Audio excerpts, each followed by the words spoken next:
I call the Agriculture, Finance, and Policy Committee meeting to order on March 12th, 2024. Members, today is Poultry Day, so I want to recognize a couple of folks in the room. The first one is a student, Riley Joyer from FFA, from Turkey Growers. If you can wave your hand. Thank you for being here. Pleasure to have you join us today. And then we also have two testifiers to do a presentation for us in relation to Poultry Day. So we have Ashley Coles, Executive Director from Minnesota Turkey Growers Association, Kevin Stiles, Executive Director from North Central Poultry Association. If you can make your way and identify yourself for the record and proceed. Thank you for being here. Good afternoon, Chair Vang, members of the committee. My name is Ashley Coles, and I serve the turkey industry as the Executive Director for the Minnesota Turkey Growers Association. As Chair Vang mentioned, today is Poultry Day at the Capitol. For those who may not know, Minnesota's turkey industry is robust in the state of Minnesota. Minnesota is and continues to be the #1 turkey producing state in the nation. To put some numbers to that, they contribute over $12 billion to the state's economic activity annually and create 46,000 jobs across the state. Every sector of the turkey industry, from hatchery to retail, is represented in the state of Minnesota, and actually every sector of the industry, from hatcheries to retail, is represented here today amongst our members. So when you think of turkey, many folks tend to think of the holiday season, where turkey is commonly featured at many family celebrations. When our members think of turkey, they think of the 600 turkey farmers across the state that work daily to produce high-quality turkey that many Americans feed to their families outside of the holiday season, daily and year-round. But personally, and it wouldn't be a service to our industry if I didn't say here, when I personally reflect on the turkey industry, I think of the resiliency of the turkey industry with the continuous challenge of high-path avian influenza that continues to plague our industry. Since we were here last year, there's been over 300 turkey farmers impacted by high path just since last year when we came here. We are not a single issue organization. You will hear a lot of us talk about high path avian influenza, but it is the primary concern that our industry has and continues to face. So there's turkey growers on both sides of the room today. We've had meetings with many of you and have meetings scheduled with many of you through the balance of the day. If you've not had a chance to meet with a grower today and would like to, let us know, and they'd be happy to talk about what they do, why they do it, and how they do raising high-quality turkey. Good afternoon. I'm Kevin Stiles with North Central Poultry Association. Thanks for having us here today. We appreciate it, and of course, appreciate the partnership we have with the turkey folks here in the state of Minnesota.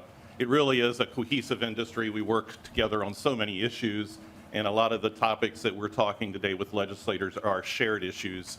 Whether it be high-path avian influenza related, whether it be workforce and rural Minnesota issues, all those topics are important to both of our industries. With us today, we also have representatives of egg producers, our emerging leaders, and they are here and would also enjoy visiting with you. And we also would encourage you, if you have the opportunity, to get out and visit our farms and see firsthand our industry and the importance that we play in the state of Minnesota. We, of course, also in the state of Minnesota, we have approximately 7 million laying hens, just for your information, so producing about 2.5 billion eggs every year. And of course, there's times of the year that all of our industries are center of the spotlight, so to speak, but we're approaching Easter. And of course, to some degree, we approach that as our Super Bowl, so to speak. So we're looking forward to you all enjoying, celebrating Easter with us and enjoying your eggs, whether it be egg hunts or at your breakfast table. So thank you for having us today. Thank you. Any quick questions from members of the committee? Representative Anderson? Thanks, Madam Chair. Just couldn't forget the Super Bowl of Easter. Hey, I like wings, and that's the Super Bowl of Super Bowls, so thank you for the great food of chicken wings as well. Thank you.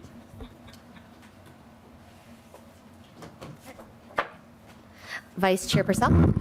Thank you, Madam Chair. I just wanted also to highlight that some of us got to attend the turkey pardoning at the White House this most recent Thanksgiving, which was in 2023. I think it was the first time we had Minnesota-grown birds at that ceremony for several decades. So that was a pretty big deal, and was very. We were very fortunate to be invited, and thank you to the turkey producers, those the families who got to attend, who actually grew the birds, and it was nice to get that shout out because we talk a lot about the high path avian influenza. It was nice to get some positive press. So just wanted to note that and thank your organization for your great work. Yeah, agreed. Thank you. All right, thank you so much for being here today. Pleasure to have you. Thank you. All right, members, we'll jump. Oh, yes, there is a quorum present, so we will do approval of the minutes. Vice Chair Pursell, may I have a motion to approve the minutes? So moved, Madam Chair. All right, Representative Pursell moves to approval of the minutes for March 7th, 2024. Any discussion? Hearing none. Those in favor say aye. Aye. Those opposed say no. The motion prevails and the minutes for March 7th, 2024 are approved. So our first bill for today is Representative Berg, House File 4659. If you can make your way to the table. And I move that House File 4659 be re-referred to the Climate and Energy Committee. Welcome, Representative Berg. If you can introduce your bill. Thank you, Madam Chair and members of the committee. As you know, the state of Minnesota is making significant investments to fund broadband deployment, and we are about to receive a substantial one-time fusion from the federal government to help assure all Minnesota homes and businesses have access to high-speed broadband in all corners of the state. And so it is critically important that we get this right. We need to ensure not only that we are investing in high-quality, reliable broadband infrastructure, but that the work is done safely and in a manner that develops the skilled workforce that will continue building, maintaining, upgrading, and replacing broadband infrastructure for decades to come. House File 4659 establishes guardrails to ensure that broadband is not being deployed at the expense of public safety or in ways that compromise critical electric, gas, water, and telecommunications infrastructure. This bill raises quality and safety standards, enhances training, reduces turnover, and ensures that broadband investments deliver middle-class jobs. It also leverages state and federal investments to support development of skilled workforce and creation of family-supporting careers for Minnesotans. The bill does this by awarding a portion of state and federal broadband development grants for applicants who promote workforce development best practices, including provision of skills training and family-supported wages and benefits. Applicants can demonstrate this either by one, paying prevailing wage rates, which are already required for deployment of middle-mile broadband, or two, by providing employer-funded training, family health coverage, and retirement benefits. This bill would not prevent an applicant from seeking funding regardless of whether the applicant implements workforce best practices, as long as the applicant complies with federal law. This bill also establishes a basic safety training standard for the installation of broadband, similar to what exists today for pipe laying, and also holds providers accountable if their installers damage critical underground infrastructure when broadband is installed. And with that, Madam Chair, I have a testifier to speak further to the bill, as well as subject matter experts in the room available to answer any questions. Okay, before that, we do have an A1 amendment, and I believe this is into the shape that you want it. So I move that the A1 amendment to be adopted. All those in favor of the motion say aye. Aye. Those opposed say no. The ayes have it. The A1 is adopted. So to the bill as amended, I believe Adam Hutchins. If you can identify yourself for the record and proceed. Thank you, Chair Vang and committee members. For the record, my name is Adam Hutchins. I'm an organizer and researcher for LIUNA. I've spent the last 18 years working in the construction industry as a laborer, a superintendent, a project manager, and eventually transitioning to a training instructor for our apprenticeship program. I also serve on the governor's broadband task force. I lead a team that's visited active job sites all over the state and interviewed broadband installers and industry professionals, observing the deployment work of both grant recipients and telecoms that do not receive federal subsidies. I personally conducted numerous worker interviews at job sites, and during these interviews, we've never seen a workforce reporting such low levels of training, high job dissatisfaction, and concern for the safety and the high rates of turnover in the industry. As someone who has performed highly sensitive safety work and taught safety courses, I was not expecting to find this kind of unsafe work practices that we found investigating the broadband installation. Installers reported receiving little to no training, including those responsible for safety-sensitive positions such as exposing existing utilities and tracking the location of the directional drill bore head in relation to crossing existing underground infrastructure. Many also clearly lacked the on-the-job experience due to the extraordinary high turnover rates. When asked about the conditions that contributed to the turnover, many cited low wages, lack of benefits, and high stress. In many instances, broadband crews are drilling around and crossing existing utilities without exposing them as required by law. Unsurprisingly, we learned that broadband installers are regularly damaging underground electric, gas, water, and telecommunication lines, often resulting in a loss of service. Some of these incidents have potential of resulting in major injury or worse to workers and the community residents. House File 4659 will establish basic safety training that will help prevent line strikes and increase worker safety. It will encourage broadband providers seeking public funding to commit to better workforce practices that will help stabilize and upskill the Minnesota broadband installation workforce for years to come. It will also hold providers accountable if their installers continue to damage critical underground infrastructure when broadband is installed. Madam Chair and members of the committee, I strongly urge you to support House File 4659. Thank you, Adam. Our next testifier is John Boucher, Director of Government and Public Affairs from Associated Builders and Contractors of Minnesota. If you can identify yourself for the record and proceed. Thank you, Madam Chair, members of the committee. For the record, my name is John Beshe. I'm here on behalf of the Associated Builders and Contractors of Minnesota. Thank you for the opportunity to provide some brief comments on House File 4659. ABC is a trade association that's made up of 340 commercial and industrial contractors and their 20,000 plus employees. These men and women are part of the 75% of workers in Minnesota's construction industry that choose to be merit shop craft professionals. ABC promotes free, enterprise, and fair and open competition in the construction industry in which anyone can succeed based on merit. We oppose violence, coercion, intimidation, and the denial of rights of both employees and management, and we believe that work opportunities should be made available to all people regardless of labor affiliation. First and foremost, I just want to say ABC and our members take safety incredibly seriously. Many of our members have partnerships with Minnesota OSHA and provide in-house safety training. Our concerns with this bill center on some of the requirements for determining whether somebody meets the workforce practices that are detailed in the bill. First, we are concerned with the subjectiveness of the requirement that there be credible evidence of support from one or more labor management, or other workforce organizations. We think the goal there is laudable, but we are concerned that this requirement could be used to favor certain segments of the industry over others. For example, ABC is a trade association. Will credible evidence of support from a trade association like ours be considered sufficient when considering whether an applicant meets those requirements? Is there going to be specific criteria that will be used to specify whether the recommending entity has a sufficient track record? In short, we are concerned that in practice, anything less than union or labor support will be considered insufficient for this requirement.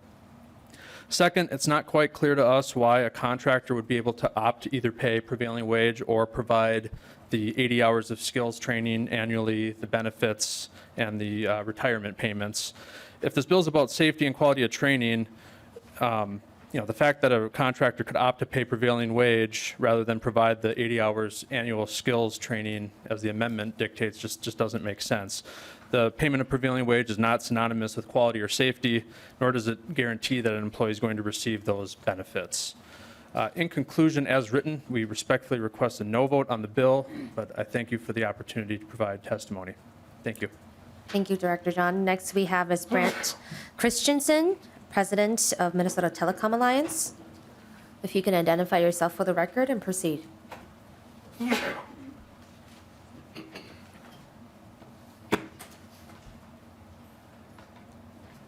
Thank you, Madam Chair and members of the committee. For the record, my name is Brent Christensen, and I'm the President and CEO of the Minnesota Telecom Alliance. MTA membership is a mix of cooperatives, family-owned, privately held, and publicly traded broadband providers throughout Minnesota. And while MTA members have many different corporate structures, one thing we have in common is our commitment to serving Minnesota. This year, my members are planning on investing nearly $300 million in private capital to expand broadband in Minnesota. And I will also add that MTA operates a safety program where we do telecom-specific safety training in Minnesota, Iowa, South Dakota, Wisconsin, Michigan, and Ohio. So I take exception to the previous testifiers' comments about our safety program, safety training for broadband providers. I'm here today to oppose House File 4659. My members oppose this bill for a variety of technical and policy reasons, but most importantly, because it does not comply with the Notice for Funding Opportunity issued by the National Telecommunications and Information Agency, or NTIA, for the BEAD program. It also does not conform with Volume 2 of the plan filed by the Office of Broadband Development last December. This legislation puts at risk the loss of nearly $652 million in federal BEAD dollars earmarked for Minnesota in two ways. First, it does not comply with the BEAD program and rules and obligations. And second, I've heard from my members that they have no intention of applying for BEAD dollars under these conditions. The reporting obligations and regulatory burdens are too onerous and not worth the matching private investment. So what happens when the private providers walk away and don't participate? Well, I can tell you, it won't get built. And if it doesn't get built, then the state of Minnesota will default on its obligation to NTIA. Madam Chair and members, this legislature established a process long ago to address broadband deployment challenges. For more than 15 years, the Governor's Broadband Task Force has worked to address issues related to broadband deployment. Each year, the task force is required to file a report with recommendations to the Governor and legislature. This has worked well for 15 years, and this bill does an end run around the very process that this body put in place. Proponents of this bill know this, and their representatives even served on the task force. For the integrity of the process and for the work of the all-volunteer process, or all-volunteer task force, this matter should be sent back to the task force for study. Otherwise, what's the point in having the task force? With that, Madam Chair, I'm happy to stand for questions. Thank you, President Brent. Our next testifier is Tony Mendoza from Minnesota Cable. If you can identify yourself before the committee and proceed.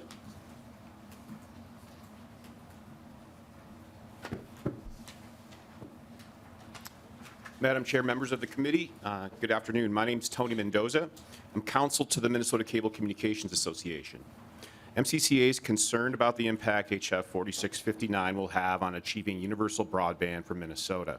The state and the Biden administration set aggressive goals for universal broadband and dedicated millions toward achieving those goals. The Biden administration is allocating $652 million to Minnesota through the BEAD program administered by the NTIA. In designing BEAD, NTIA mandated that the Office of Broadband Development award grants, quote, in a manner that ensures the deployment of service to all unserved locations. NTIA provided OBD 4 years to deploy $652 million to meet that mandate. The Minnesota legislature set a goal that by 2026, all Minnesota businesses and homes have access to broadband at 100/20 megabits per second. This year, OBD celebrates its 10th anniversary. Over those 10 years, MCCA members have worked in strong partnership with OBD to create what's nationally known as the Minnesota model. Through that model, we've brought our state to the threshold of universal broadband. BEAD funding provides a once-in-a-generation opportunity to cross that threshold. OBD has already submitted its BEAD plan, which currently is under review by the NTIA. Recognizing the need for speed and to stretch BEAD funding as far as it can go to achieve the federal universal broadband mandate, Congress didn't apply the Davis-Bacon Act to BEAD. For the same reasons, the Minnesota legislature hasn't required prevailing wages on state-funded last-mile broadband projects. This bill puts OBD in a catch-22. If prevailing wages are required, the state will fail to meet the federal mandate and the state's 2026 goal. Whether you support the policies in the bill or not is beside the point. It's simply a question of math. Because MCCA believes it's important for Minnesota to meet the BEAD mandate and the state broadband goal, MCCA opposes the bill. If the committee prioritizes prevailing wages and the labor standards in this bill over achieving universal broadband goals, this bill moves forward, MCCA has questions about the bill included in a letter that we will be providing to the committee. We will work with stakeholders and the author on those issues. Thank you. Thank you, Tony. Our next testifier is Brian Cook from Minnesota Chamber of Commerce. If you can identify yourself for the record and proceed. Chair Vang and members of the Agricultural, Finance, and Policy Committee. My name is Brian Cook. I'm the Director of Energy and Elections Policy for the Minnesota Chamber of Commerce. I appreciate the opportunity to share some of our concerns with Representative Berg's House File 4659. The Minnesota Chamber, which represents over 6,300 businesses with over 500,000 employees, recognizes that a vibrant local and globally competitive economy depends on digital connectivity. Minnesota businesses and workers require a robust, modern, secure, and accessible broadband network throughout the state. Minnesota's telecommunications providers have invested billions of dollars to build out infrastructure, while increasing access, speed, and availability for customers. In addition, public investment in broadband expansion has received hundreds of millions of dollars in recent years, with significant additional funding already guaranteed over the next decade. Yet places in Minnesota still lack a reliable, fast internet connection. These places tend to be where geography, population density, or other issues make the business case for deployment economically challenging. That's why the provisions of House File 4659 are so troubling to us. The proposed mandates on companies participating in the border-to-border broadband grant program and the Broadband Equity Access and Deployment Program will increase the cost and complexity of deploying state and federal funds to reach our connectivity goals. We oppose the state leveraging grant programs that depend on successful public-private partnerships to dictate terms of employments for those businesses. We already have a daunting challenge to deploy the federal funds coming to Minnesota through the Infrastructure Investment and Jobs Act by the end of this decade. Our state has an opportunity to make a major step towards reaching our connectivity goals to the benefit of Minnesota employers and employees. But mandates like those contained in House File 4659 will only jeopardize our ability to succeed. Thank you for the opportunity to share our concerns with you today. All right. Thank you, Brian. Our final testifier is Justin Jans, CEO from East Central Energy. If you can identify yourself for the record and proceed.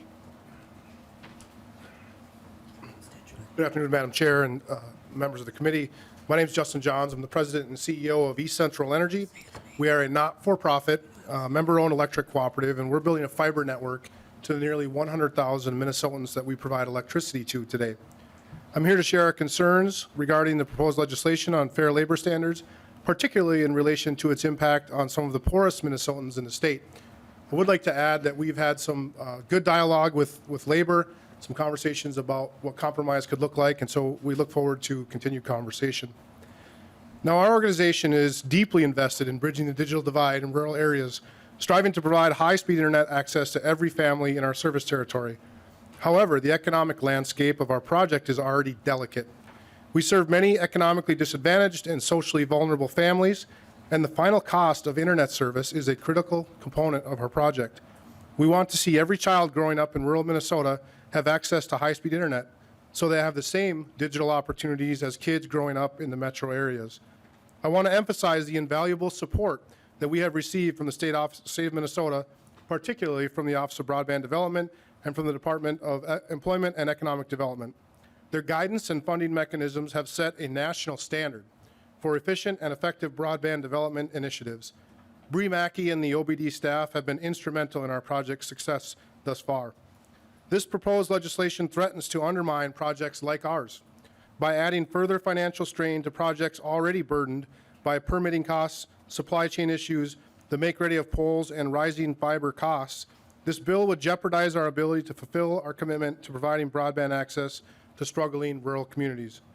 In our opinion, the legislature should trust in Bree's proven track record and allow the Office of Broadband Development to continue their commendable work without the constraints that reduce the feasibility of already difficult projects. They know the recipe for success. Let's let them continue to execute on it. Thank you to the committee for the opportunity to share a bit of our story and for your consideration. Thank you, CEO Justin. I don't see any further testifiers, so we will move to discussion to the bill.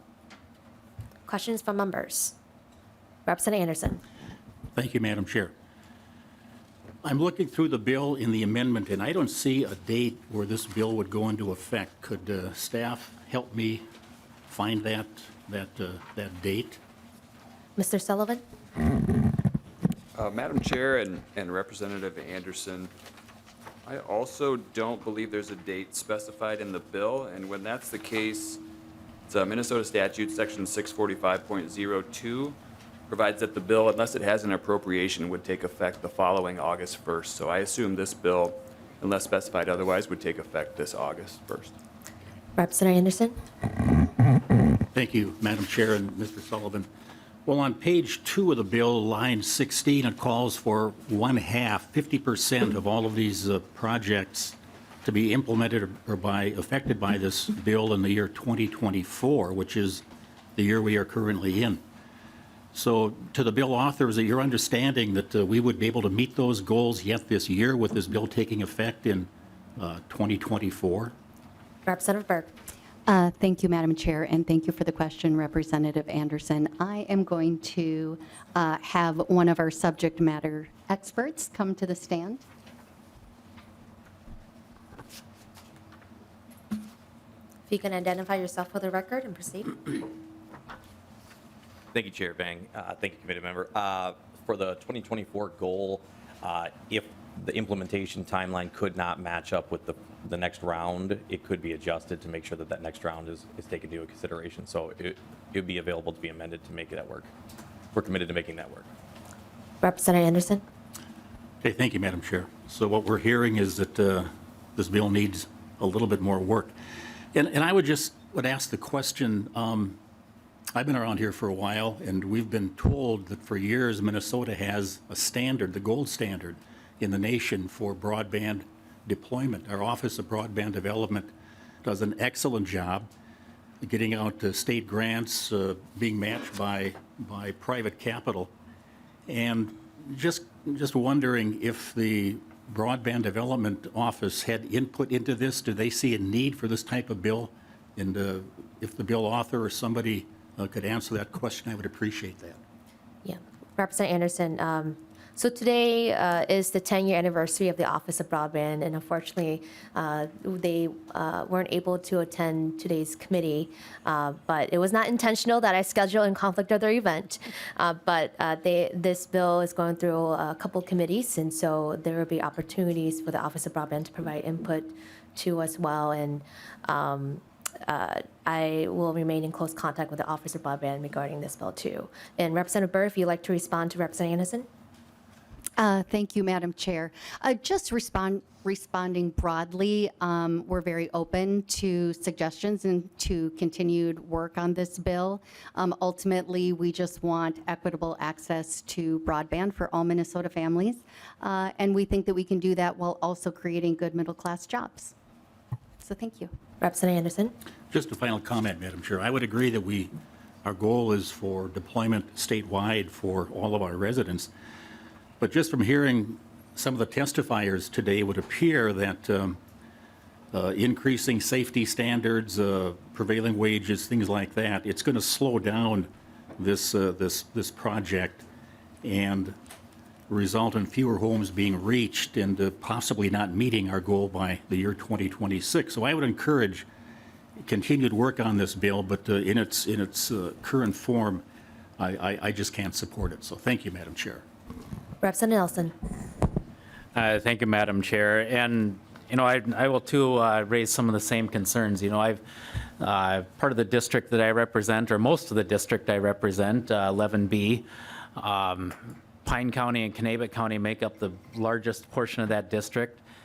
And those counties are ranked 85th and 87th. Maybe Justin Johns can nod his head if I'm correct on that, but we're in the poorest coverage of the entire state. And, East Central Energy, as well as some other, entities are doing some great work on providing service in our area, expanding that, and it's there's a wait list right now of people anticipating getting broadband service to their home, and I know in their monthly newsletter, I don't think they want to say we're delaying this, and there's a lot of private capital as well in going into this, and I think I think the intentions of the bill may be good, of making sure there's safety standards. I think we've got a good safety network right now. Is there any, what are the on the records, or how many incidents are there of whether it's pipelines or how often is this happening that there's issues and problems with installations? Representative Berg or Adam? Thank you, Chair Vang. Thank you for your question. Right now, line strikes are in over the hundreds in the state of Minnesota every year. So it's a pretty frequent, almost daily activity. Representative Nelson? Okay, thank you, Chair Vang. Do we have any data that shows, where is it to other states? Is that, not that we want to be an outlier. We'd love to be a leader, but in the correct area of leading. Where does that, how do other states fare, or do you not know? Adam? Thank you, Chair Vang. Thank you, committee member. So in relation to other states, it's hard to gauge because the Office of Pipeline Safety, MinOps in the state of Minnesota, tracks all the strikes of underground gas and electric. They don't have there's no state statute to require the line strike data to be provided to them. So there's not a bulletproof answer. Every state has different reporting requirements. So to compare apples to apples is almost impossible under current situations. But it is frequent in the state of Minnesota, to say the least. Representative Nelson? I think, thank you for that. And, yes, safety is something that we want to have. We do want to make sure we have, good wages, but at the same time, I think, we've got to weigh this all out too, of, where, are we an outlier? I don't know if we've gotten that answer. And I think, we've got a good system with the Office of Broadband, and I think this is a bill looking for a problem and not the other way around. So I would encourage not supporting it. Representative Burkle? Thank you, Chair Vang. We're a little luckier in northwest Minnesota. We've got some good providers up there, but we still have our deserts as well, Marshall County in particular. Not nearly as bad as Pine County in Representative Nelson's district, but still concerning that this is going to slow things down. And I would like to ask the author in particular on section 1, I think it's paid, it's 3.8. But if the deed office of broadband does not receive enough applicants, that section, to achieve the standards, rather than accept applicants who don't meet the standards, the bill directs them to, and it's quoted in here, to consult with prospective applicants and labor workforce organizations to solicit additional qualified applicants. And my concern is that in rural areas in particular, I don't know how that's going to work, but given the way our winters are in Minnesota, the risk of losing a construction season, I'm just worried we're going to throw the sand in the gears on this. So could you explain to me what that would mean? How would they solicit additional qualified applicants if there's only so many to solicit from? Representative Berg or Adam?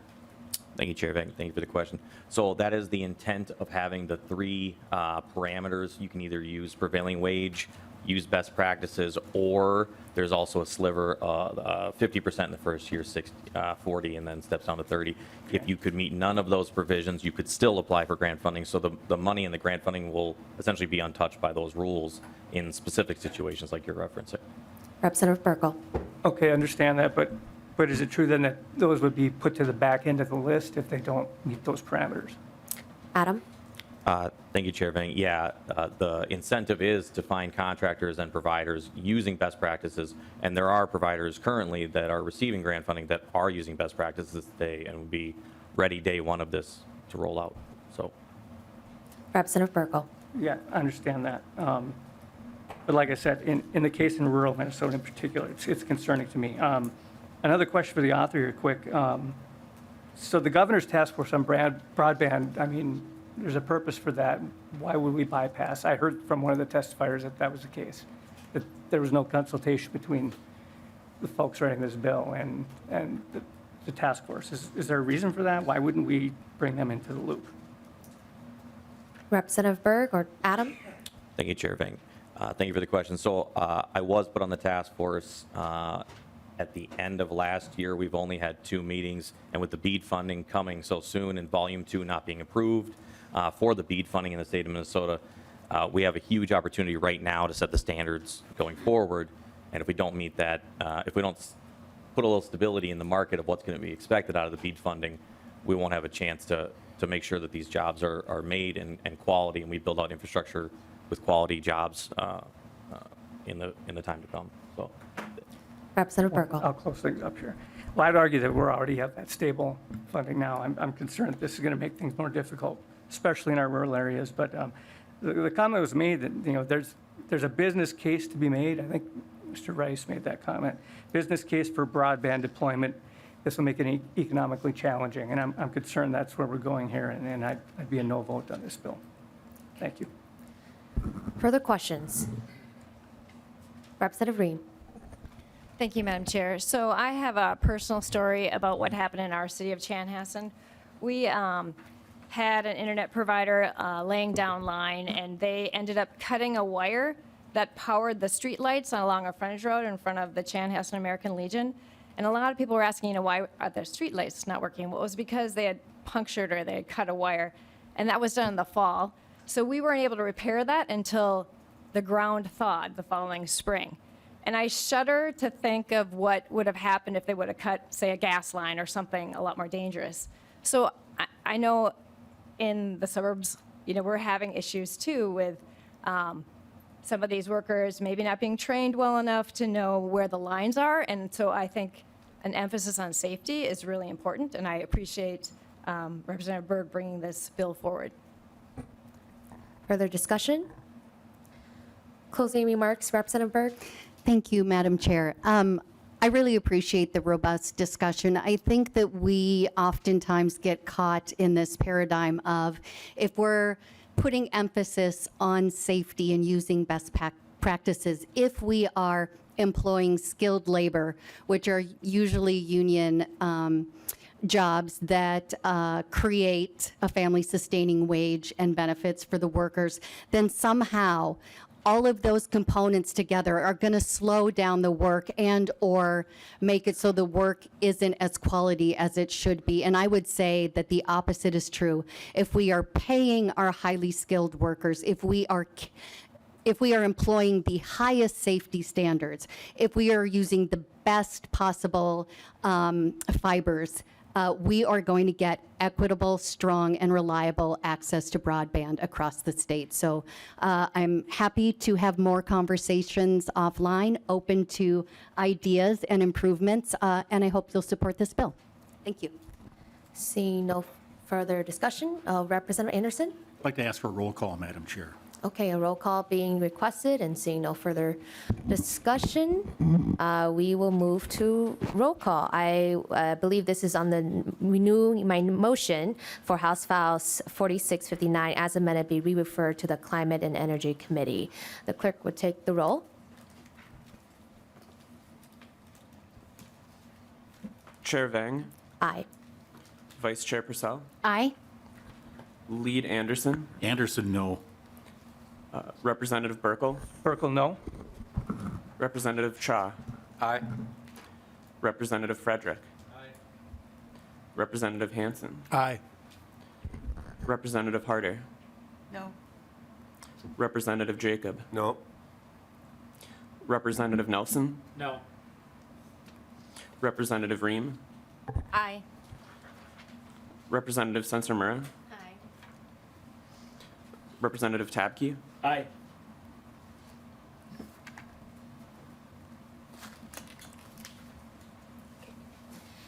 There being 8 ayes and 5 noes, the motion prevails. House File 4659 as amended is to be referred to the Climate and Energy Committee. All right, next bill we have is House File 3410, Representative Freiberg. And welcome to the committee, Representative Freiberg. I will move that House File 3410 be re-referred to the Judiciary Committee. And with that, please, to the bill, Representative Freiberg. Oh, I believe we also have the A1 amendment too as well. Is that the amendment that you like to put in the shape that you like it in, Representative Freiberg? Yes, please. All right. So with the A1 amendment to be adopted, all those in favor of the motion say aye. Aye. Those opposed say no. The ayes have it, and the A1 is adopted. So to the bill as amended, Representative Freiberg. Thank you, Chair Vang and members of the committee. This is a bipartisan bill that was brought to me by the Animal Humane Society, which is Minnesota's largest nonprofit companion and animal welfare organization.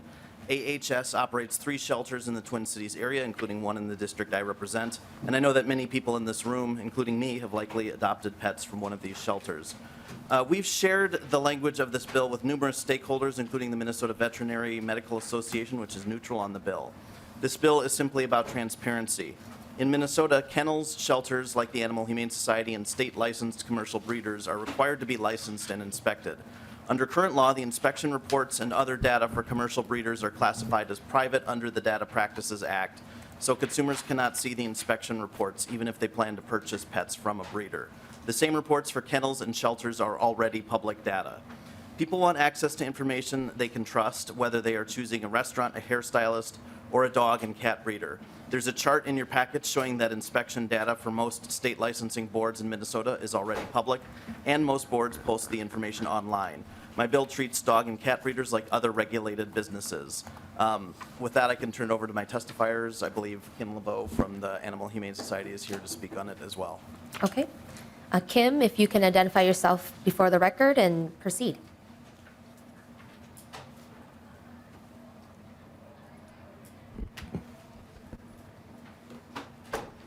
Chair Vang and committee members, thank you for hearing this bill today. I am Kim LeBeau with Animal Humane Society. And each year, Animal Humane Society adopts more than 12,000 pets at our 3 metro area shelters. And as an animal shelter, we are licensed and inspected by the Minnesota Board of Animal Health. And by law, licensing and inspection data for Animal Humane Society in all of Minnesota's nonprofit animal shelters and other regulated businesses is public data. In contrast, this same information on state licensed dog and cat breeders has been classified as private data. So as a result, I can find out more about my state licensed hair salon than I can about the breeder who raised my puppy. This bill makes breeder data public and holds commercial breeders to the same transparency standards as nonprofit shelters, dog and cat dealers, and other regulated businesses. This applies to about 107 state-licensed commercial dog and cat breeders defined by law as breeders with 10 or more adults that produce over 5 litters a year. This doesn't apply to small breeders who are not required to be state-licensed. And while Animal Humane Society encourages people to adopt, we also support responsible breeders. And this position has been stated on our website for the past 13 years. As part of our position statement, we encourage people to do their research before they spend thousands of dollars on a new pet. This bill will allow people to do their homework so they know if a puppy was raised with 5 or 500 dogs, if they're a repeat violator, or if their license was revoked. So we encourage you to pass this bill because it ensures consumers have access to critical information before they make a significant financial and emotional investment in a new pet. Thank you. Thank you, Kim. Our next testifier is Andrew Willman from Rough Start Rescue. Is he here today? Yes. Can you hear me? Sorry. All right. Yes, we can hear you. If you can identify yourself for the record and proceed. Absolutely. Chair Vang and committee members. Thank you for providing the opportunity to provide testimony remotely. I'm Andrew Willman, Board Secretary of Rough Start Rescue, and our organization strongly supports this bill. A little bit of background about Rough Start Rescue. We are a foster-based companion animal rescue located in Princeton, Minnesota. Our facility in Princeton provides space for veterinary care and temporary emergency housing for animals in our care. We also have a statewide network of people who foster primarily dogs and cats, along with the occasional critter, in their homes. Like commercial dog and cat breeders, Rough Start Rescue is licensed and inspected by the Minnesota Board of Animal Health. We do not think it is right that nonprofits are held to higher transparency standards than for-profit breeders. A little bit of supplementary notes here, bullets, as to why this bill is needed. Our organization tells people who want to purchase a purebred dog from a breeder to do their homework. Simple as that. Dogs from commercial breeders sometimes end up in our care. Many times, or sometimes, the dogs are well cared for, some are not, and suffer both physical and emotional effects from neglect. And we're looking to provide transparency into this abuse. It's difficult for people to know which breeder to choose from because there isn't a reliable source of information. There are over 100 state licensed commercial dog and cat breeders in Minnesota, and yet consumers are denied access to valuable information collected by the state, such as the names of the breeders with revoked licenses. Therefore, we strongly support more transparency of the commercial breeding industry in Minnesota and think that this bill is a good start. Thank you, Andrew. Our final testifier is Darren Macbeth from Minnesota Pet Breeders Association. If you can identify yourself for the record and proceed.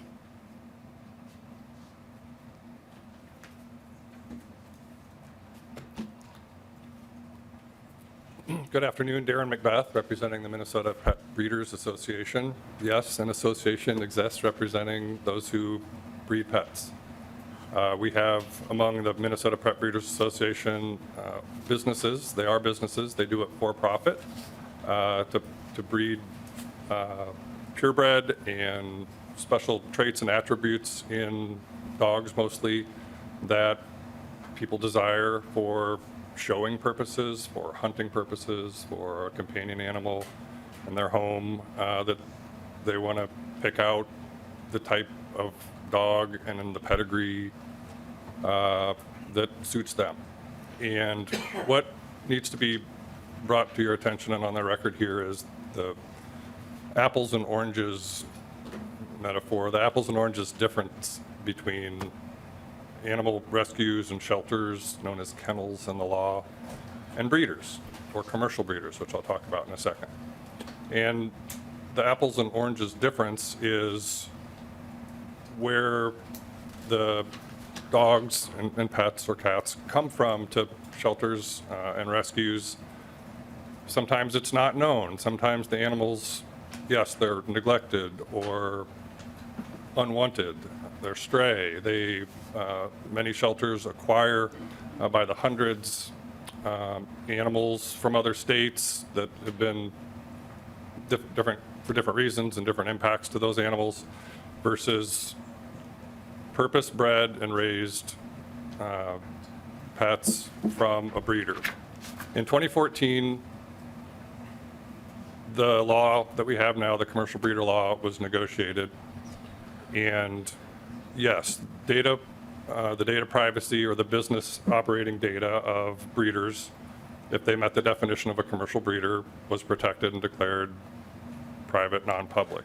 And as you heard, the definition of a commercial breeder, who are required to have a license, meet standards of care, undergo inspections, all governed by the Board of Animal Health, and the data they get from those things are of 10 intact animals and at least 5 litters per year. And so the last thing I want to say in summary is you've heard of the request for transparency and more information and be a level playing field.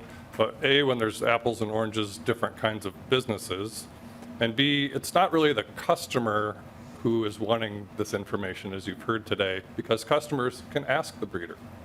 And if they hear an answer they don't like or they disagree with of that breeder's situation, they don't have to buy the animal and they can go somewhere else.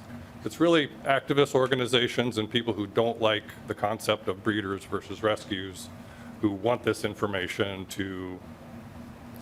Thank you, Darren. I'm not sure what they want to do with it. Thank you. Thank you. I don't see any further testifiers, so we'll move to discussion of the bill. Questions from members? Representative Anderson.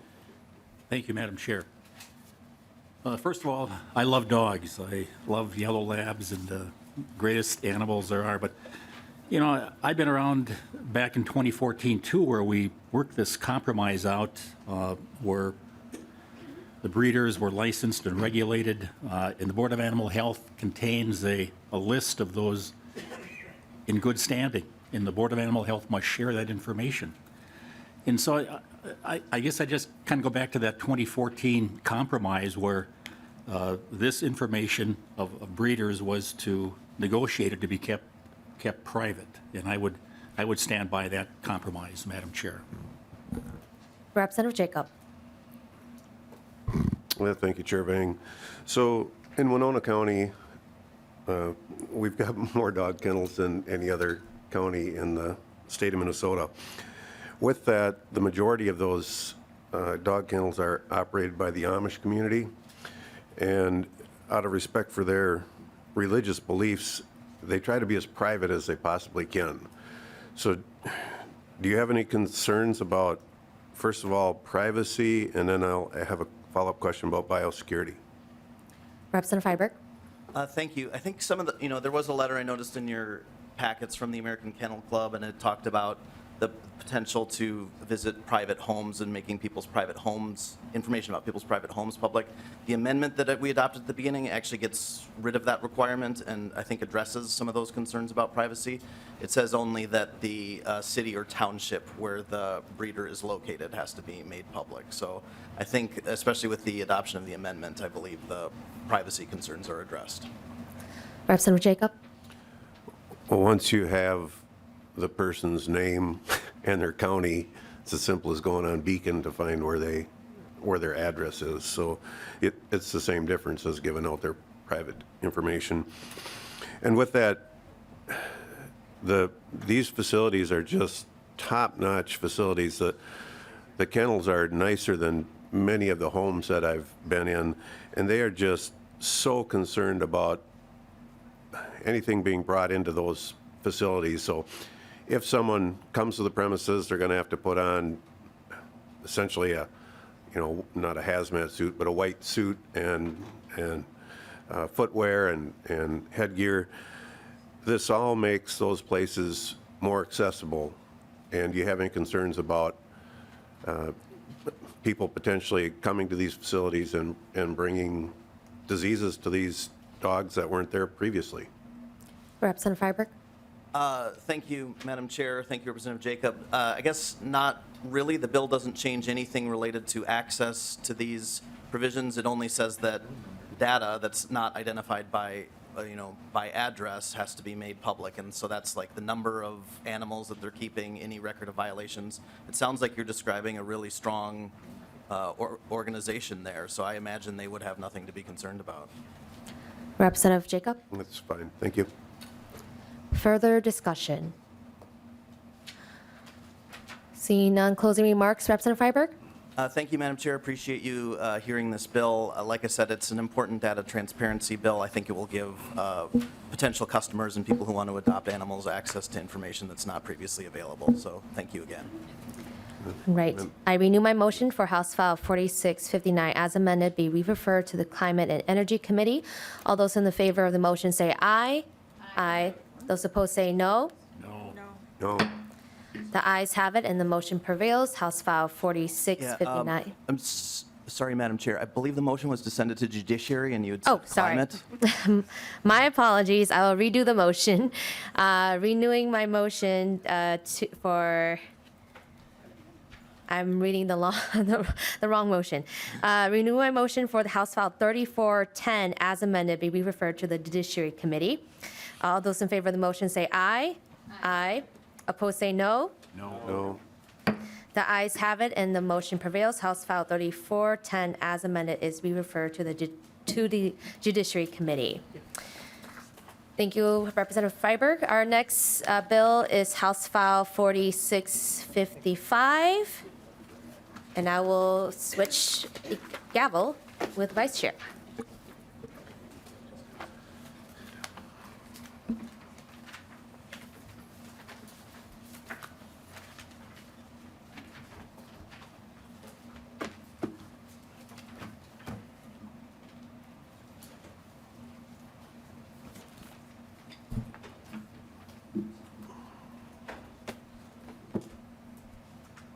Representative Vang, when you are ready, do you wish to move your bill? Yes, so I move for it to House File 4655 to be laid over for consideration. And I also have the DE1 amendment to Madam Chair. Would you like to move the DE1 amendment, Representative Vang? Yes, if I will ask member support for the DE, it would just put in the shape that I would like it to be. All those in favor of adopting the DE1 amendment to put the bill in the shape the author would like, please signify by saying aye. Aye. Those opposed? The ayes have it. And to your bill, Representative Vang, as amended. Thank you, Madam Chair. So with the DE, it narrows the scope to just waterfowl eggs. So this includes such as ducks, geese, and swans. These eggs takes longer to hatch and require more needs to take care of. Of course, this is the first time we've heard any bill like this in the Ag Committee, as far as I know. And I've heard loud and clear from the Ag community and in education how much they value this part of agriculture education. So in an effort to still raise awareness about proper care about our animals and also address their concerns, the DE narrows the scope, which affects a smaller percentage of these types of school projects. The meat of the bill really, or why we're doing this bill, is schools get fertilized eggs and classroom incubators wanting to see the miracle of life or where food comes from. While what can be a cute and educational project, it can be a serious health risk to the animals, children, and adults, wildlife, and livestock. The best incubator is a real mama bird. The embryos signals its needs to her, and the mama responds with necessary adjustments for her eggs. In artificial incubation, proper temperatures, humidity, ventilation, position, and frequent rotation of the waterfowl eggs are not always done correctly and are difficult to maintain. So fluctuations cause birds to hatch sickly, dehydrated, and/or deformed, such as organs growing outside of the body or being stuck in the shell. Most schools do not provide necessary veterinary care for the many birds born ill and deformed. Hatchings can happen in the evening or on the weekend, and when there isn't someone there to feed nor help them. There are also health risks to children and teachers from the eggs and birds. Salmonella infection is a factor which children are much more susceptible to. Not all of the birds find suitable homes as well. People often release birds, especially ducks, in the parks, not realizing the birds do not have the same natural instincts to protect themselves, the biosecurity risk to wildlife and livestock, and that it's illegal. Most farms do not accept taking birds hatched elsewhere due to the biosecurity risks, and if they do, they kill birds to prevent the potential disease transmission to their flocks. Children thrive when connecting with nature and animals, especially in these early stages of development. However, observing eggs in an incubator is not the natural world. We have vast options where animals' proper care are met and biosecurity is not put in jeopardy. There are plenty of alternatives to hatching waterfowl eggs that inspire students to appreciate and learn about the amazing life of birds. Nature walks, sanctuary visits, live camera feeds, and life cycle models are only a few examples. And with that, Madam Chair, I have a few testifiers too as well. Thank you very much. We will move to testimony, and the first person I have on my list is Dr. Jamie Nalesny. Thank you. Please approach the stand, identify yourself for the record, and proceed with your testimony. Thank you, Madam Chair. All right, I'm sorry, you just switched on me and I got very confused. I'm Jamie Nalesny. I'm a veterinarian in Minnesota. I have a statement I'd just like to read. Thank you for hearing this bill today. I've been an avian vet in Minnesota, Wisconsin, and Texas for about 19 years. I'm here in support of the school egg hatching bill for the sake of animal and human health, biosecurity, and wildlife conservation. My career, focused on avian and exotic animals, has exposed me to numerous cases where poor incubation practices led to deformities, injuries, and diseases in birds, many of which were preventable.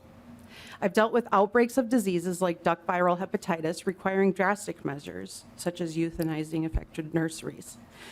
Common issues in hatched birds include musculoskeletal injuries, chronic infections, and diseases that are transmissible to wild populations. Pardon me. Many of these which are preventable. These all pose risks to ecosystems and to human health. Diseases like avian influenza and highly pathogenic avian influenza, which it seems that continues to be a conversation here,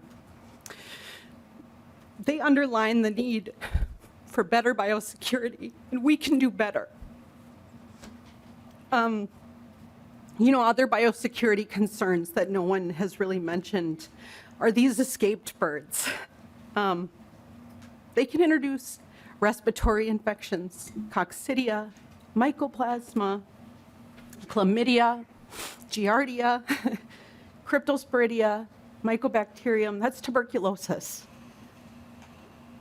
et cetera, to flocks. In fact, just today, walking from the parking lot to here, there was a captive released vector right there, just waiting to spread some disease. Or not.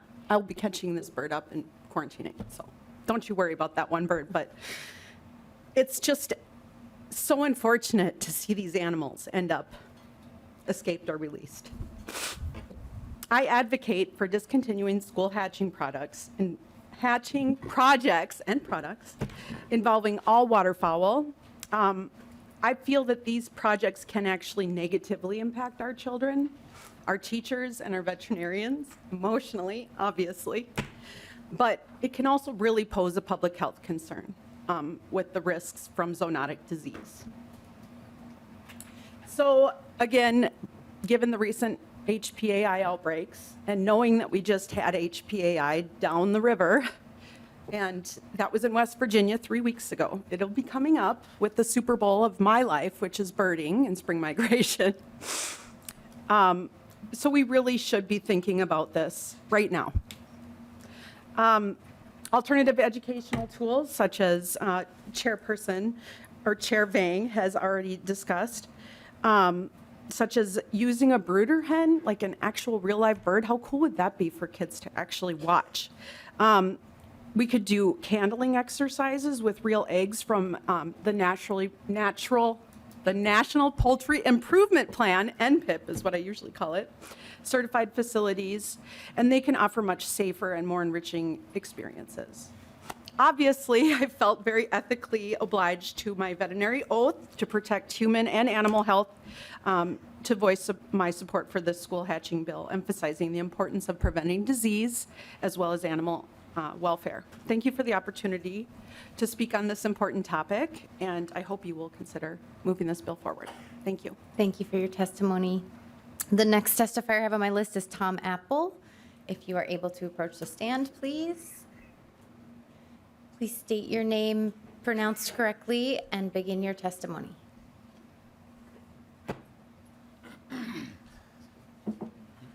Good afternoon, Madam Chair and committee members. My name is Tom Apple, A-P-P-E-L, so we get that right. I currently serve as the Executive Director of the Minnesota Association of Agricultural Educators. Our group is comprised of 331 high school agriculture education instructors, representing about 226 school districts in the state of Minnesota. When this bill first came to our attention last week, I thought it was imperative that we go ahead and try to come up with assessing what type of impact the original bill, and I'll comment on the amendment shortly, the original bill would have on our students. So I did send a very short email question to our listserv of agricultural educators. It was a simple, do you or anyone in your school district have hatch or have incubated eggs as part of a lesson plan within the poultry industry? I was a bit amazed at the response. As of last night, I had 217 responses. I mention that because that's a tremendous number of responses. We have 210 of those 217 that do hatch eggs as part of an educational project, either in elementary school, junior high, high school, Could be in a science class, could be in an agriculture class, throughout all of the school district. To me, 97% is a very telling number.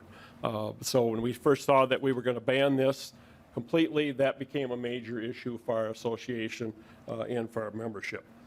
The amendment itself that was offered to only limit this to waterfowl, as an association, we are going to go neutral on that because we believe that you still can hatch eggs and you can, or excuse me, chicken eggs and other eggs that can accomplish our purposes in these particular lessons.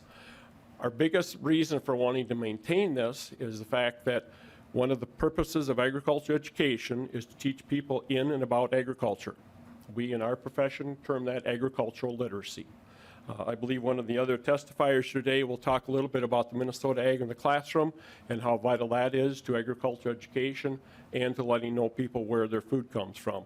So I'm going to kind of skip some of that sort of thing there.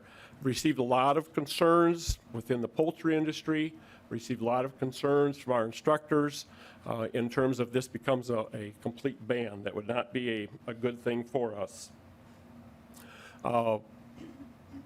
Previous testifiers have given a lot of good information. I guess I would like to see some of that information researched further. I am not an expert as a veterinarian, obviously, but in visiting with a number of my colleagues, visiting with a number of folks from the Board of Animal Health, I think there may be some discussion that needs to take place in terms of, is that really effective? Does it really affect avian flu and a number of those other things? So I think there's some more questions that perhaps need to come forward. What I can tell you, as an agricultural instructor for 35 years, we released a lot of birds, day-old birds, within my classes. The concept that we're just releasing the birds out into Never Never Land, so to speak, I don't believe that to be true. When we did that, we would go ahead and provide instruction to our students. We would go ahead and visit the site where those chickens were going to be raised or those birds were going to be raised. We would go ahead and provide care guidelines. We would make a pre-visit to that site. We would make a post-visit within 48 hours. So I think the folks that are doing these projects within our education system are extremely responsible, and I think they go ahead and follow up in a very affirmative way to make sure things are being done right. You did receive some letters of opposition to this in your packet also, committee members, so we appreciate that. In closing, I would be very concerned if we start taking away practical, hands-on educational activities that are currently being conducted in 97% of Minnesota schools. Thank you for your testimony. Are there other testifiers who are interested to testify for or against this bill? Seeing none, I will move to member questions. Oh, are you interested in testifying for or against the bill? Yeah. Okay, please approach the stand, identify yourself for the record, and proceed with your testimony.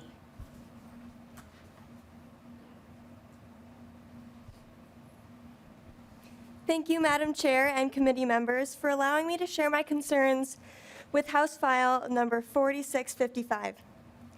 I'm Riley Joyer from the Litchfield FFA chapter, and I'm in opposition to the bird hatching ban in schools.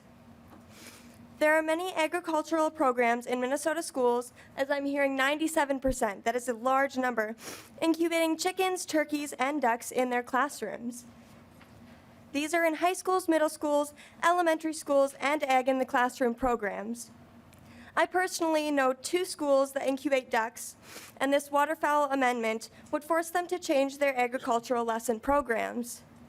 Incubating poultry in classrooms is important to agricultural education everywhere, as these kids are learning where their food comes from and responsibility by taking care of these animals.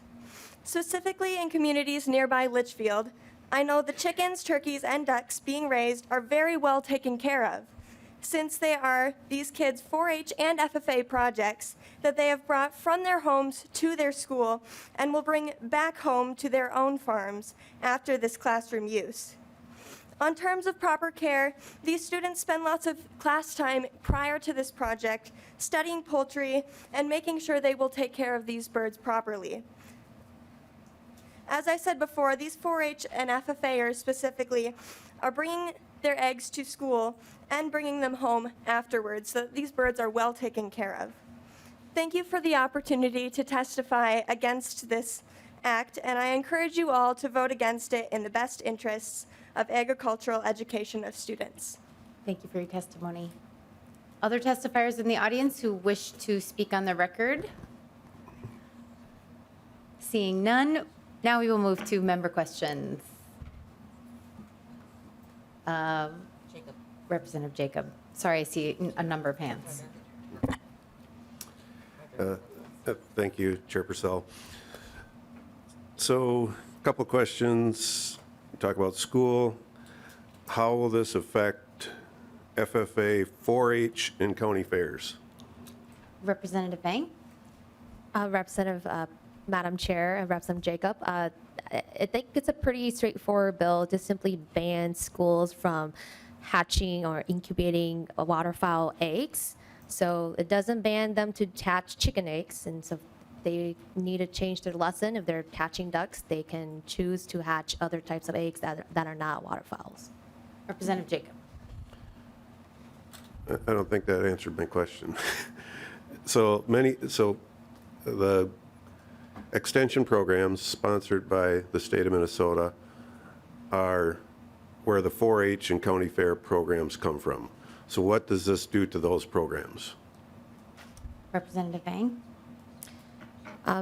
Madam Chair, Representative Jacob, like I said, this only deals with the schools. I don't see ag extension or county fairs being listed as this. And so and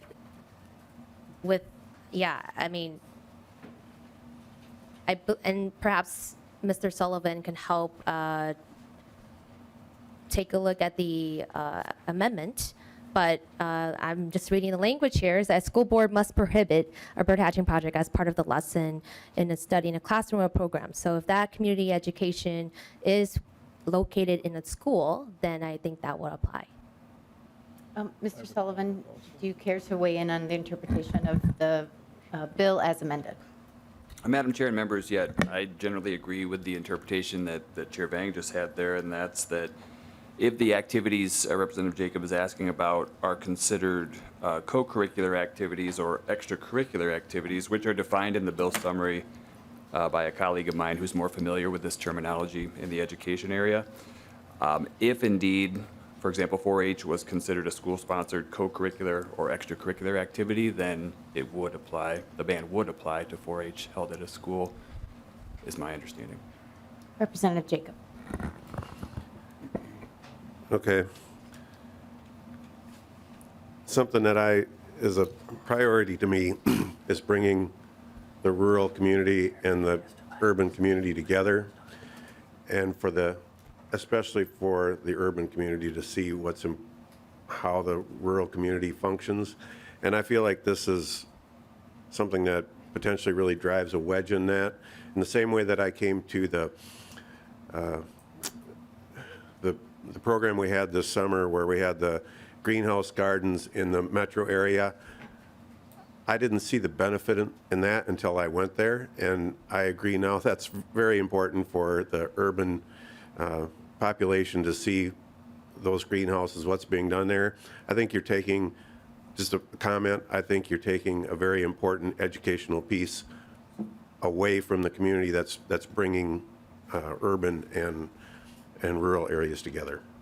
So I would feel bad that it's being proposed. Representative Harder. Thank you, Chair Pursell. I wasn't sure if this was addressed in any of the comments, but do we know how often birds that are hatched in schools, how often that we run into problems with them? Do we have any data on that? Representative Vang. Madam Chair, Representative Harder, I'm not sure if there's any specific infrastructure set up to kind of take a look at how widespread this is, but what I do know is I do know people who do rescues chickens and ducks from these types of projects. Perhaps we can, if the department is here, if they have any data that keeps track of a record of the schools that do these projects, but I doubt there is. That could be something that we can look at. Representative Harder. Thank you, Chair Pursell. The reason why I was asking is because when this bill came out, I was completely surprised of the nature of the bill. And of course, then I received phone calls from constituents who do work in the classroom, shocked that this has, in their minds, has suddenly become a problem when this has been done in schools for years.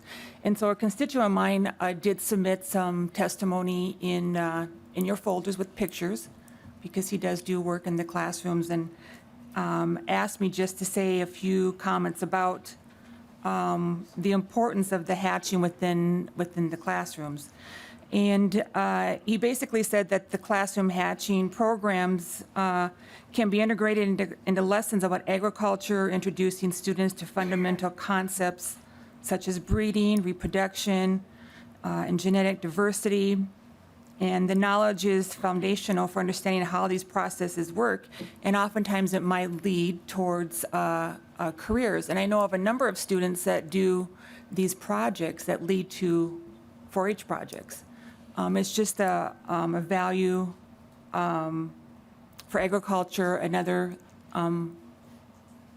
lesson plan, if you want to call it, for students to learn and grow, and to know of their surroundings, whether you're dealing with animals, birds, or humans. We need to protect all of life, I would have to say. But the other thing about this is that the one thought that came to mind, of course, is local control, and school boards are elected. And sometimes I wonder if there is an issue that maybe school boards should be taking this up, along with their parents and teachers, to address if there is a situation in the school that needs to be addressed. That's my only comment. Thank you. Thank you. We do have 3 other people on the list, so I'm just going to encourage members to be brief. Representative Hansen. Thank you, Madam Chair, and I'm going to share an anecdote that is quite old, but, I actually used to show ducks in 4-H a long time ago, and I would order those ducks, because we go through 4-H and an FFA, you'd order them. You wouldn't hatch them at the school, because you were concerned about issues with safety even then. So that's how you got them. You went and ordered from the hatchery, and you got the ducks, and you wanted to have the ducks that were different breeds, and some were market ducks, some were purebred ducks, and you would take care of them and then bring them to the county fair, and you'd bring them to the state fair if you were lucky enough. So it wasn't any hatching at the school.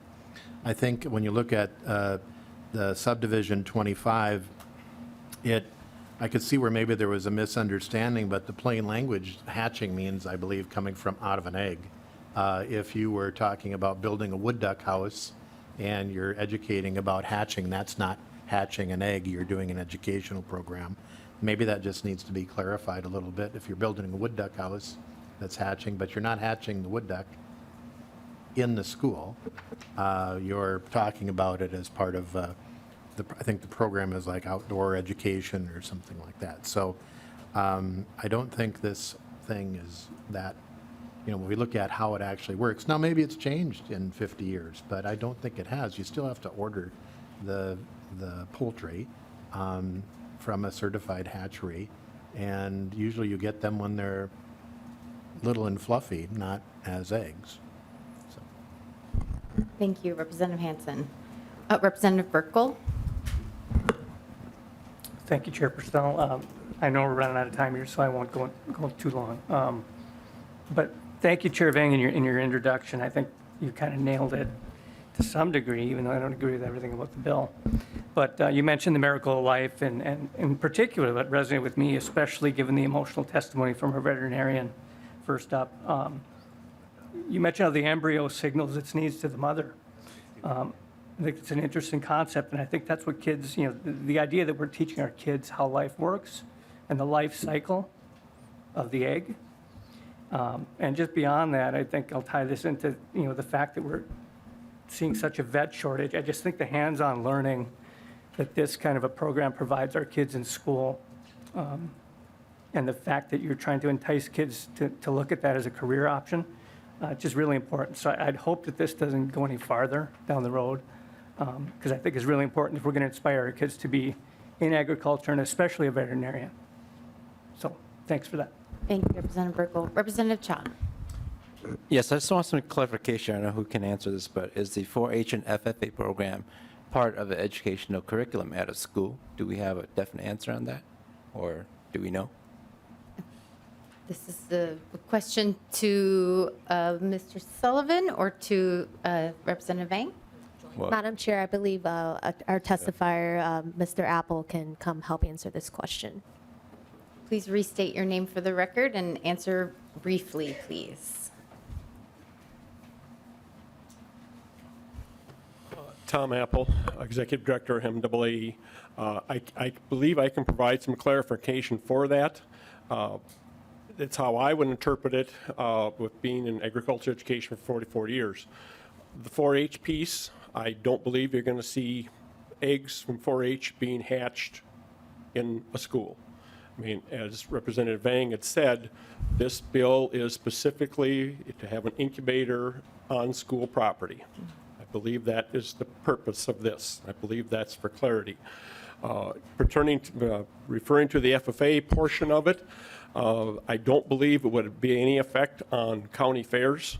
If an individual person went ahead and did that incubation on there, yes, some eggs are purchased for incubating. Majority of these are actually individual day-old birds that are purchased. I don't believe there will be any impact with this bill on the FFA and the 4-H. I know when you look at co-curricular, and we can have a great debate here over the FFA, if that's co-curricular or extracurricular, it actually in statute, in federal statute, is intracurricular. It's an extension of the agriculture education classroom, so it technically doesn't fit in statute under either of those clauses. Thank you, Mr. Apple. Representative Cha, follow up? Yes, I'll just keep it short. Thank you for the clarification, because I do think the FFA programs and FHA programs are vital to the future farmers of America, so thank you for that. Thank you. Thank you, Madam Chair. Lead Anderson is our final member on the committee. Thank you, Madam Chair. Yeah, I think that does need to be clarified. Good point, Representative Cha. And I would think, too, that 4-H is outside of a school situation. I want to say thanks to Chair Vang for the amendment. The bill, when it got its number last Thursday, really created quite a stir around the state, at least, maybe further. So thank you for the amendment. But I just would add a comment that when the veterinarian testified and she talked about the long list of possible, problems, diseases, whatever, that could be introduced by the hatching of these little babies, the question becomes why then allow chicks to be hatched? I mean, if the danger is whatever degree, biosecurity risks are quite high from the hatching of ducks and geese, for example, do those same things apply to chicks? And I hope it doesn't. So again, I thank you for the amendment, but if there's a danger in one area, there maybe is a danger in others as well. Representative Anderson, is that rhetorical, or are you looking for a particular response from the veterinarian who testified? If you have time, yeah, she could clarify that, yeah. Please approach the stand again and reintroduce yourself for the record and answer as briefly as you are able to and address the question from Lead Anderson. I'm Dr. Jamie Nalesny, and I thank you for the question. As far as the ducks versus the chickens go, the disease transmission. The biggest reason for ducks to transmit disease versus chickens, we are very careful with our chickens, all in, all out, not having to depopulate. But the ducks fly, and they get away. And they're bigger, and they're messier, and they're more expensive. So people surrender them, or they often get released.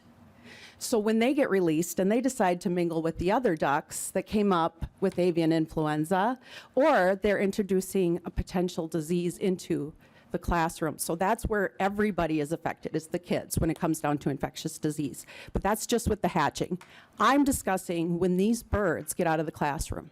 That's what worries me for disease transmission, because I see the duck. I have ducks that fly to my house that are domestic. There's a domestic fowl outside that is not a chicken that could be just spreading disease. So is that an okay answer for you to clarify that? Lead Anderson. Closing remarks, Representative Vang. Thank you, Madam Chair, and thank you, members of the committee, for your discussion. And this bill will be laid over, and if there are still ongoing concerns, I'm happy to continue on that conversation too as well. And with that, Madam Chair, if you can lay over House File 4655 as amended. House File 4655 as amended is laid over.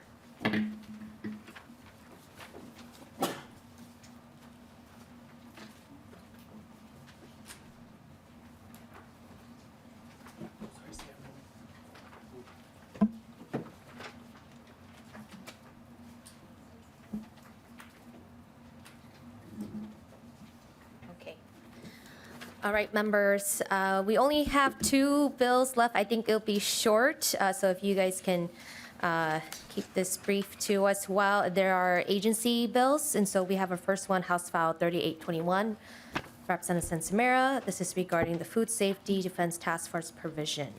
And I will move that this bill be laid over for possible inclusion. And so to the bill, Representative Sencer-Mura. Thank you.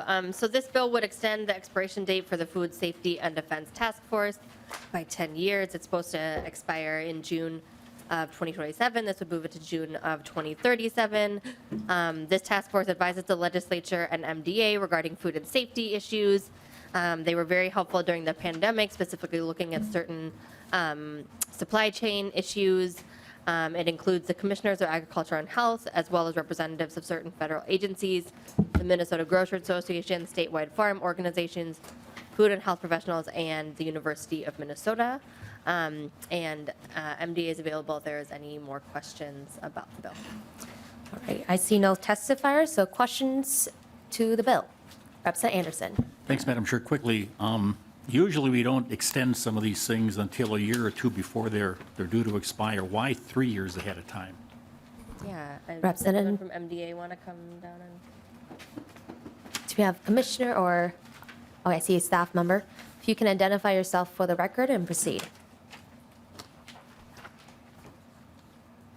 Thank you, Madam Chair. Thank you, committee. Kim Carlton. I'm the manager of the Retail Food Safety Program at Department of Agriculture. The reason for the extension is to align it with the governor's 4-year appointments to the task force. There are 10 members who are appointed, and this is a cleanup on our renewal of our membership. Representative Anderson. Further discussion? Seeing none, House File 3821 is laid over. Our next bill is House File 4699, Representative Pursell. This is also another agency bill, and so we'll consider House File 4699 to be laid over for possible inclusion. To the bill, Representative Pursell. Thank you, Madam Chair. This is a bill that comes to us from the Minnesota Department of Agriculture. MDA seeks statutory changes to be in compliance with federal regulation. Every state in the nation will be making similar statutory changes to their plan and regulations to get into compliance with revised federal regulations. If these changes become part of Statute 18B, MDA will work with both the public and private pesticide license holders and the University of Minnesota for the next 3 to 4 years to bring applicators into compliance. There are 2 proposed legislative changes that might impact the applicators. 1 is a minimum age of 18 for all applicators, and 2, definition of use. Currently, there are not many licensed applicators who are below 18 years old, so this would not impact very many folks. Plus, in the 3 to 4 years, those folks might turn 18 in that time. And then the new requirement of having a license for mixer, loader, handler type duties would impact the applicators. In this proposal, MDA has focused the definition of use specifically for the mixer, loader, handler individuals only who use restricted use pesticides. So this means those individuals that perform these duties with general use pesticides would not need to be licensed. Because of this distinction, MDA believes that these changes would not impact the industry significantly. And in the past, MDA has always worked with the pesticide industry to work collaboratively to bring them into compliance of any new regulations, and the agency has agreed to do that as such. All right, I see no testifiers, so questions to the bill. Representative Anderson. Thanks, Madam Chair. I have a question about one word in the bill, and that has to do with those that handle chemicals. A lot of times the co-ops in the spring have trouble finding people to work, and they may hire retired guys or whomever to haul water out to a sprayer, for example. And they may also, in the course of hauling water out, bring out a box of chemicals. So in this case, if the driver picked up that box of chemicals, set it up on top of a trailer, does that mean he's handling chemicals and needs to have a license? I believe I see a staff member. If you can identify yourself for the record and proceed. Thank you, Madam Chair and committee members. My name is Gurinder Chahal, Supervisor, Licensing and Certification Unit at the Department of Ag. Thank you, Representative Anderson, for your question. So this is a new territory we are exploring for the mixer handlers and the loaders. To answer your question specifically, if the container is sealed, they don't need to be licensed, and that container must be a restricted use pesticide. Also, I would like to add, there may be more questions related to that. As Representative Pursell, she mentioned that we will be working very closely with the pesticide industry, as traditionally we did. So we will go by case basis. So see how who needs license for mixer, loader, and handlers. So, but if you have any further questions, please let me know. Representative Anderson. Further discussion. Representative Jacob. Thank you, Chair Vang. So many times when we put more restrictions on restricted use chemicals, the nature is to try to get by without those restricted use chemicals. So do you have any data on what you think the carbon footprint would be that would be you'd be increasing by having farmers potentially use more passes of non-restricted chemicals in order to supplant the chemicals that they might not use because now they aren't able to move them? Director. Thank you, Madam Chair, and thank you, Representative, for your question. I can speak from my professional background. I'm a weed scientist, trained for more than 15 years. So it depends on the pest. So if the pest, and you can imagine that we are living in the corn and soybean country, how we have weeds are getting resistance to different chemistries out there. So if that weed is not controlled by the general use pesticide, then you have to apply restricted use pesticide. I don't know from where we can get the data that if we put more restrictions on the restricted use pesticides, I don't think these amendments are adding any restrictions to the restricted use pesticides and moving people toward the general use pesticides. And so I don't think there would be any increase in the carbon footprint. Let me know if I didn't answer your question completely. Representative Jacob. I'm just going off of experience as a farmer, and many times I will, if it's a restricted use and I don't have the proper licensing and I can get by with non-restricted, I do that. So. Yeah. So thanks for your comment. Just to further elaborate on that, because we are not putting additional restrictions. This is the new license type. We are adding mixer, loader, and handlers. There's no additional restrictions on the applicators. So we are not moving people from general use pesticide toward the restricted use. It is the other way around. Further discussion. Closing remarks, Representative Pursell? Yes, thank you, Chair Vang. To that comment too, so all 50 states are needing to make a change, and we need to do this within our Department of Agriculture, or this will be done for us by the federal government. So we are trying to make the transition as smooth as possible. The department has been telling folks when they're getting their research since 2017 that this is coming. They'll continue to work with folks for the next 3 to 4 years to be up to compliance. So I appreciate your support of the bill. Thank you. All right, thank you. Hearing no further discussion, the bill is laid over. Thank you, members, for staying a couple extra minutes late. Our next meeting is Thursday, March 14, 2024. This meeting is adjourned.